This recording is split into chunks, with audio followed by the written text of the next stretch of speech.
हरिओम प्रिय दर्शकों, आज इस वीडियो में हम जानेंगे कि अक्षय नवमी कब है, जिसे आंवला नवमी भी कहा जाता है।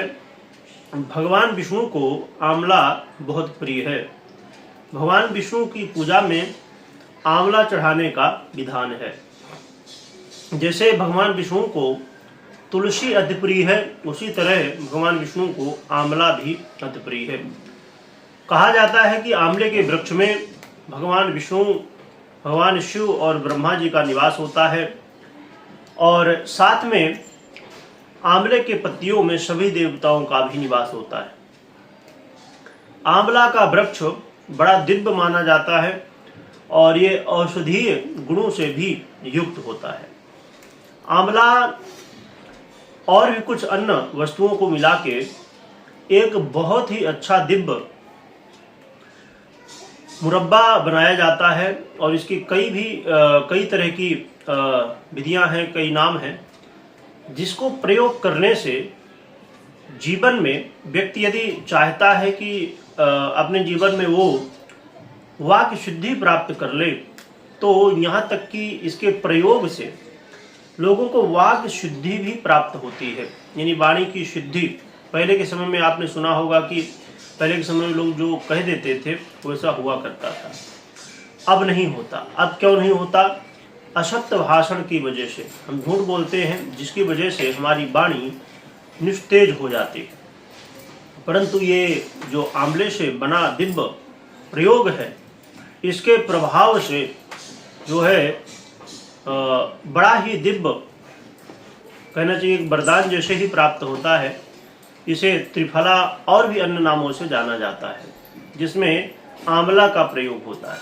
और आंवला नवमी, जैसे आपने अभी दिवाली गई और साथ में धनतेरस गई, ऐसे बहुत सारे व्रत त्योहार जिसमें हम भगवान नारायण और माता लक्ष्मी को प्रसन्न करने के लिए, खासकर माता लक्ष्मी को प्रसन्न करने के लिए, और जैसे अक्षय तृतीया होती है उसमें भी हम भगवान की आराधना करते हैं।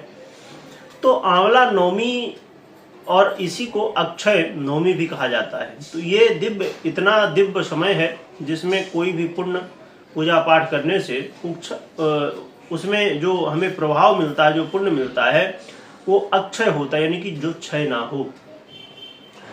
और भगवान विष्णु की पूजा करने से, माता लक्ष्मी की पूजा करने से जीवन में जो समस्याएं होती हैं वो दूर होती हैं। भगवान विष्णु को आंवला अमृत भगवान को चढ़ाने से भगवान विष्णु प्रसन्न होते हैं और व्यक्ति की सभी मनोकामनाएं, सभी इच्छाएं पूरी करते हैं। आपको संतान की इच्छा है, धन की इच्छा है, यश की इच्छा है, जीवन में जो भी आपकी इच्छाएं हैं वो सभी इच्छाएं पूरी होती हैं। आंवला नवमी के दिन आंवला के वृक्ष की पूजा की जाती है।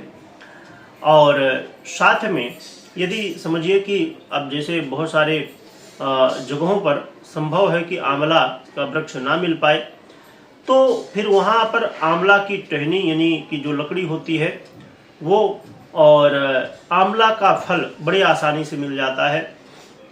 तो आंवला के फल की भी पूजा आप कर सकते हैं यदि आंवला का वृक्ष ना हो तो आप अवश्य पूजन करें। और साथ में पूजन में आपके पास जो भी चीज़ें उपलब्ध हो, चंदन, जल, तो पूजा करने के लिए पहले उनको स्नान करा दें। भगवान विष्णु, माता लक्ष्मी का ध्यान करें, फिर स्नान कराएं। स्नान कराने के बाद उनको तिलक चंदन कर दें। धूप आदि आपके पास है, वो भोग के लिए आंवला ही लगाया जाता है। भोग जो हो, ऋतुफल हो तो उसको भी लगा सकते हैं। विशेष रूप से आंवला का ही प्रयोग होता है। आंवला आप अपने फलाहार में भी आंवला शामिल करें। तो ये आंवला की पत्ती भी आप देखेंगे ना तो बहुत स्वादिष्ट होती है। तो आंवला एक समझिए कि सर्वदेव वृक्ष है, यानी कि इसमें सभी देवताओं का निवास माना जाता है। और भगवान विष्णु को तुलसी के समान ही आंवला भी प्रिय होता है। तो अवश्य करें। और आने वाले समय में इसी तरह की व्रत त्योहार से संबंधित जानकारी आपको इस चैनल में प्राप्त होती रहती हैं। तो उस चैनल को सब्सक्राइब करें। वीडियो अच्छी लगी हो तो लाइक करें। वीडियो देखने के लिए बहुत बहुत धन्यवाद।